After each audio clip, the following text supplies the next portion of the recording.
Angleterre. Quels ont été un groupe de 8 universités privées au nord-est des États-Unis d'Amérique.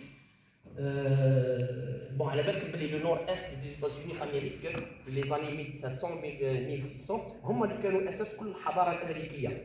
Ces universités, elles ont permis, leurs universités les plus anciennes et les plus prestigieuses du monde. Le terme Ivy League donc a des connotations d'excellence universitaire et de grande sélectivité et d'admission ainsi que d'élitisme social. Donc, quand tu vois les universités, ce sont toutes les universités qui sont donc dans la Nouvelle-Angleterre, qui englobent les États de Maine, Massachusetts, de Vermont. Donc là, وين كل الحضاره تاع انطلقت كل الحضاره الامريكيه من القدم. دونك عندنا l'université de Brown, عندنا l'université de Columbia, Cornell, Dartmouth College, l'université de Harvard, Pennsylvanie, Princeton et l'université de Yale. Et comme vous remarquez, le taux d'admission des universités est aux alentours de 6 à 10%. Ivy League, c'était le top de l'enseignement supérieur des universités donc, au monde.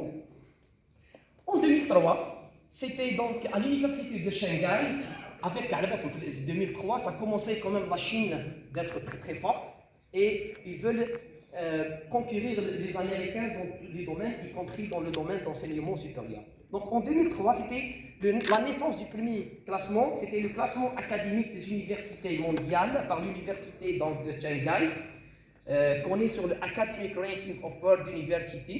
Est un classement des principes de l'université mondiale. Il est établi par des chercheurs de cette université.